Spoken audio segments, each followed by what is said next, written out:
Okay mga ka-electrician, bali itong aking ginagawa, ito yung unang room na aking itini-terminate na panel. Maliit lang na panel siya mga ka-electrician.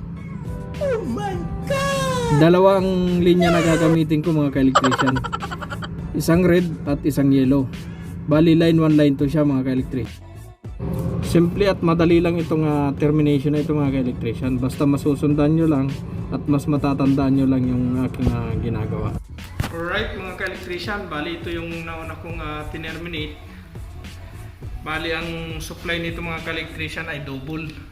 Ayan, kung mapapansin nyo, red and yellow siya, pero ginamper ko siya dito. Okay, katulad nga nung sinabi ko mga ka-electrician, line 1 line 2 siya. Subalit pinagsama ko lang siya sa isang terminal at ginamper ko ng isang linya papunta dun sa isang terminal. Okay naman siya, pwede naman. Okay, bali ito yung pangatlong breaker na aking tiniterminate mga ka-electrician. Bali 3 piece ito. Although magkakaiba sila ng piecing ng breaker or magkakaiba sila ng supply. Okay, bali pakita ko muna sa inyo mga ka-electrician nung wala pa siyang cable na naka-terminate sa baba nung power supply niya, para mas clear po sa inyo mga ka-electrician. Ito yun Okay mga ka-electrician, bali ito yung pangalawang breaker na aking ginawa, na napakita ko dyan sa video na naka-terminate na siya. At itong line niya na tatlo na sa baba, 3 piece yan, RYB mga ka-electrician.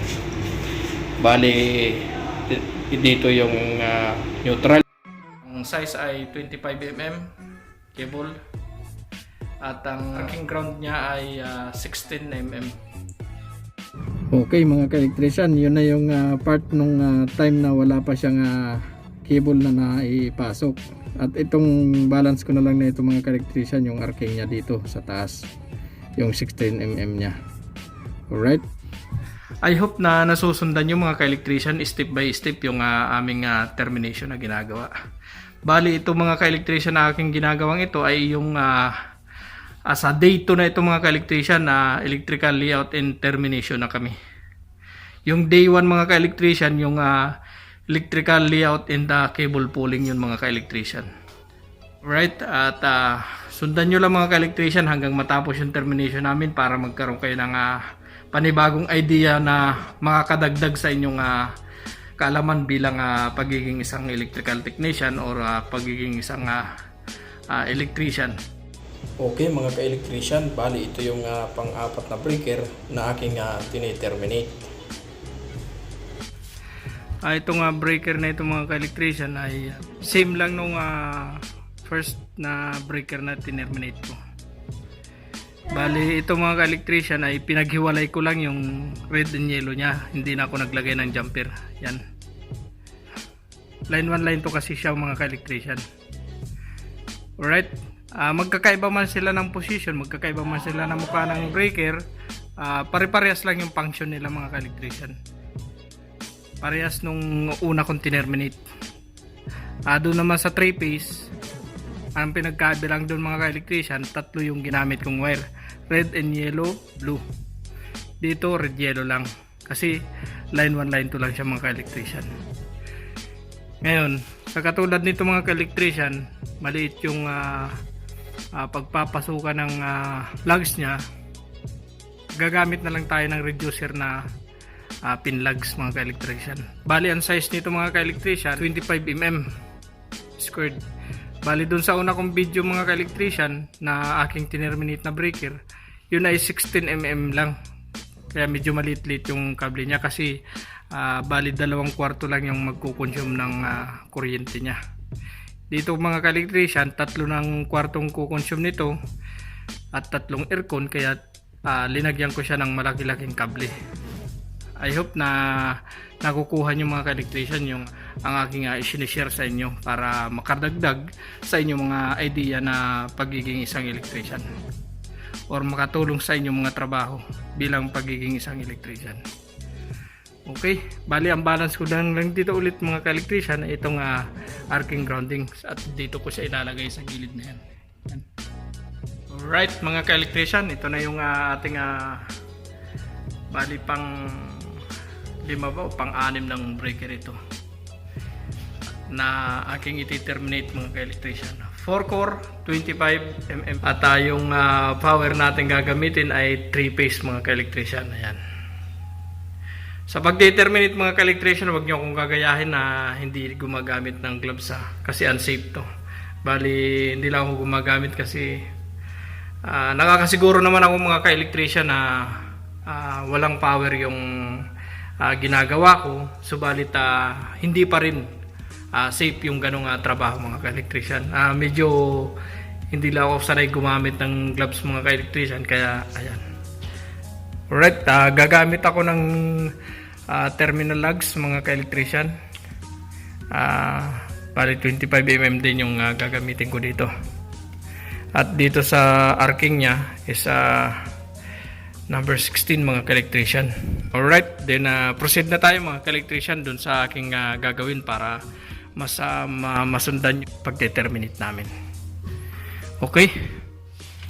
Bali sa pag-open natin na itong mga ka-electrician ng wire na ito, iingatan po natin ang gusto kasi once na damage na itong last na insulation nya, delikado na po yan kasi baka dito alam mo naman metal tong to. Basta sisecure lang po natin na yung pagbabalat natin ay hindi masugatan yun or hindi madaanan ng knife itong wire nya last insulation. Right, very simple lang ito mga ka-electrician na termination na ito, basic lalo na dun sa mga kapwa ko electrician na matagal nang nagde-terminate ng ganitong klaseng trabaho. Napakasimple na to sa kanila, ngunit itong ibinabahagi ko pong ito ay katulad nga po ng mga sinasabi ko sa ibang mga video ko, ito ay para dun sa mga nagsisimula pa lamang. Alright, proceed na po ako dun sa termination. Dito pala yung neutral nya at yung arcing nya ay dito kasi nandito yung logo nya. Hindi ko lang napansin na masyado yung logo, nandito pala yung arcing at yung neutral nandito kasi bali natatakpan mga ka-electrician kung mapansin nyo itong bracket nya, ayan, nakaganyan siya, ayan, bali hindi nakikita yung neutral kung saan yung area. Nung binuksan ko mga ka-electrician, ayan, nandyan pala yung area ng neutral nya. Alright, termination na po yung gagawin ko. Proceed na po ako. Alright mga ka-electrician, ayan ang ating sample ng ating termination dito sa 3-piece wiring natin dito sa breaker na ito. Ganito lang po mga ka-electrician yung ating pagti-terminate natin ng shrinkable tube mga ka-electrician para maganda yung pagkakaano niya. Ayan. Although na may electrical tape na siya, lalagyan pa rin natin siya ng shrinkable tube mga ka-electrician upang safe siya at maganda yung pagkakaano. At lalagyan natin ng looping at just in case man mga ka-electrician muling ipabago pagkaka-terminate ay may chance pa kasi may looping pa siya.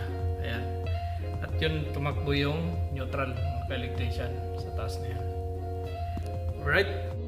Okay mga ka-electrician, bago po namin supplyan ito, nagkaroon lang ng something issue. Bali babaguhin namin yung termination sa lahat ng breaker, gawa ng ang magiging supply ng generator ay 110 lamang po siya. Kaya muli namin silang papalitan lahat ng aming pagkaka-terminate. Bagamat ito lang po ang maipakakita at maisasampul ko sa inyo, ay lahat naman ng piecing po ay ganyan at tatanggalin yung neutral at line to line na po siya. Ipakikita ko po dito sa video ito, ganito po. Ayan na mga ka-electrician yung series niya sa line to line para maging 110 siya mga ka-electrician. Dati line to ground siya para maging 220. Ngayon mga ka-electrician, dahil 110 lang yung supply ng generator, kaya yan, sineries namin siya, naging line to line. Okay? I hope na nakuha niyo mga ka-electrician, malapit ba? Ayan. Ayan. Naka-series lang siya dun sa yellow mga ka-electrician. At yung blue nag-direct dun sa dapat na kinalalagyan ng neutral. Yung neutral black mga ka-electrician, cancelled na siya. Alright mga ka-electrician, energize na po natin. Ayan, testingin natin yung ilaw. Una. Ayan, gumana po mga ka-electrician. Ang line to line natin 110 supply. Ngayon yung ilaw ay gumana. Subukan naman natin yung aircon mga ka-electrician, kung gagana nga ba sa 110 siya. Ayan, gumana po siya mga ka-electrician. Ayan, testingin natin yung isang aircon.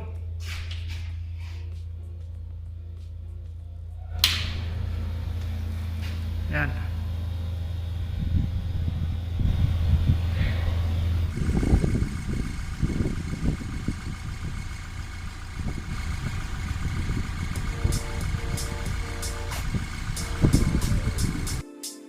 Alright, bali yan ang actual testing namin mga ka-electrician ng power supply sa lahat ng aming tinerminate na lighting pole. Ayan mga ka-electrician, bali corner by corner ang aming may pakikita sa inyo na supply ng street light. Yan ay pinakikita ko po sa inyo para malaman po ninyo kung yung street light na aming ginawa ay working na ba o may supply na ba. Okay, hanggang dyan na lang po magtatapos ang aming maibabahagi sa inyo mga ka-electrician. I hope na may naitulong na naman po kami sa inyo, lalong-lalo na po doon sa lahat ng mga nagsisimula pa lang mga na-electrician. Maraming salamat po sa lahat ng subscriber ko at sa lahat na nag-views ng aming video. At nawa ay nasa mabuti pong kalagayan kayo. God bless you all. Thank you.